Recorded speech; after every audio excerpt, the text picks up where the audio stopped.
Good morning friends, कसे आहात? दिवसाला छान अशी सुरुवात झाली आहे आणि आज गोलू पिऊला काही स्कूलमध्ये पाठवलं नाही, कारण आज आपल्याला जायचं होतं जामगावला.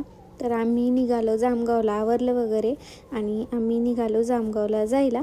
तर जाता जाता म्हटलं, आईंनी हरभऱ्याची भाजी वगैरे आणली होती. जाताना आपण शिरूरवरूनच जातो, त्यामुळे मग भाजी वगैरे घेतली. दीदी असतात शिरूरमध्ये, ती म्हणजे माझ्या नणंद, त्यांचं मेडिकल आहे शिरूरमध्ये. त्यांना आपण भाजी वगैरे दिली. त्यांनी गोलू पिऊचे काय करतात, कुठे आहेत विचारलं वगैरे आणि हाय वगैरे बाय बाय वगैरे केलं आणि आम्ही चाललो आता जामगावला जायला.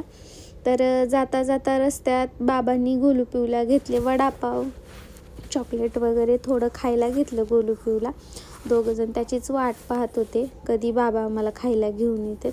त्यानंतर आम्ही पोचलो जामगावला गेल्याच्यानंतर गोलू पिऊचा आनंद वेगळाच. त्यांना आजी बाबा भेटल्यावर खूप आनंद होतो.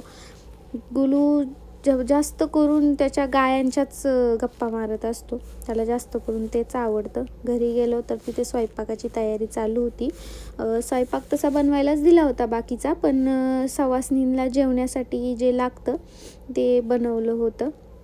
तर सर्व बायका स्वयंपाक बनवत होत्या. बायका म्हणजे माझ्या सगळ्या चुलत्या वगैरे, मामी, आत्या वगैरे सर्वजण कामाला लागले होते. तर बाहेर काही जण वटारा वगैरे सोलत होते. त्यानंतर स्वयंपाक वगैरे सर्व आवरलं आणि नैवेद्य वगैरे भरून झाला. आत्या आणि काकीची चालली आहे देवाची पूजा करायचं काम, कारण की घाणे म्हटल्यावर देवाची पूजा वगैरे, आपल्या गावातल्या देवीची पूजा वगैरे करतात, त्याच्या सवासणी वगैरे घालतात, आमच्या इकडे तर घालतात. त्यानंतर हळकुंड वगैरे वाळवलेली होती आणि मग ते फोडण्यासाठी सर्व दगड वगैरे ठेवून त्याचीच तयारी चालली होती. तर काकी परडी भरत होती. तर परडी वगैरे असती ती भरावा लागते घाण्याच्या दिवशी. अशा बऱ्याचशा प्रथा आहेत, त्या कराव्या लागतात पूर्ण. तर आमचा नवरदेव गेला होता बाहेर, जरा काम होतं. तर येता येता मी त्यांना जाता आणायला सांगितलं होतं. मागे माझ्या एका चुलत्याच्या मुलाचं लग्न झालं, तर आपलं घरचं जातं हे गावात होतं. तर त्यानंतर ते चुलते ते गावात राहतात, आम्ही मळ्यात राहतो. त्यानंतर मग जरासं डेकोरेशन वगैरे केलं. कसं झालं आहे डेकोरेशन मला कमेंटमध्ये नक्की सांगा.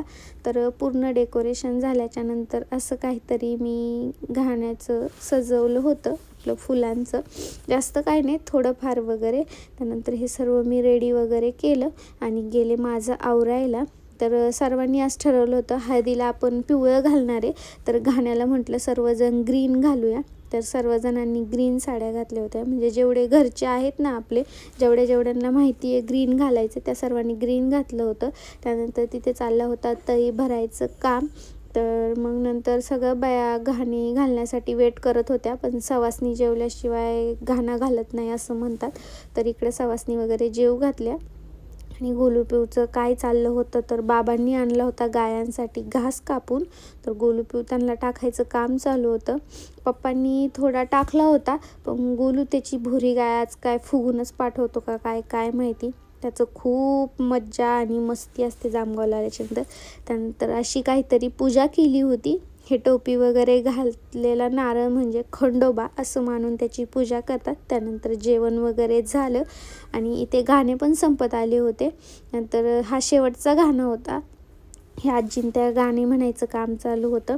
आत्ताच्या पिढीला तर काही जमणार नाही ते, आधीच्या आजी वगैरे त्यांनाच ते गाणे जमतात, इथून पुढच्या पिढीला काही जमणार नाही. त्यानंतर ही आहे आमची मनीम्या, म्हणजे माझ्या आत्याची मुलगी. तर तिला तिथे आपण नावं लिहिला बसवलं होतं.